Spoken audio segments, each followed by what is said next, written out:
I put it down and I break this. Already, this is not looking good. Alright, let's get off the build plate.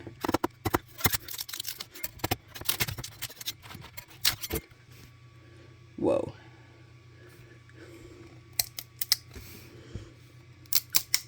I'm so afraid to break this raft and like break the thing, the umbrella. Oh, that moves. Good. Oh, look, there's the bit that I broke. Oh, apart from that one piece, clean. Wow, that moves.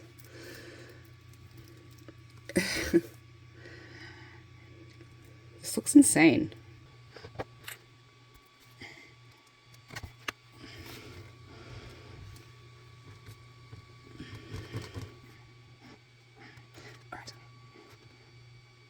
Okay, I have epoxy glued this back together.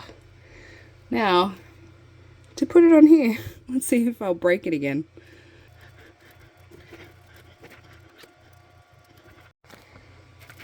Success! I can't believe the epoxy held less than 5 minutes to set. Great. Fantastic. Oh my god. It's happening. It's happening. It happened! I'm so happy. I don't know why I think this is such an achievement, but it is. Now this umbrella is done.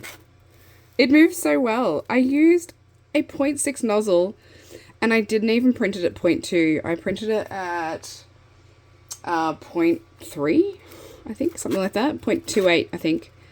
And all of these details came out fantastic. The colors look amazing. I tell you what, for an Ender 3 V2, it crushed this torch test. No one mentioned the fact that I used a raft for bed adhesion. That's because of the weather. It's always cold and I don't have an enclosure, okay? It's not the printer. It's not the printer's fault. It's my fault. It's my fault. Alright guys, don't forget to like, follow, subscribe, all that good stuff, because you won't want to miss what I'm printing next.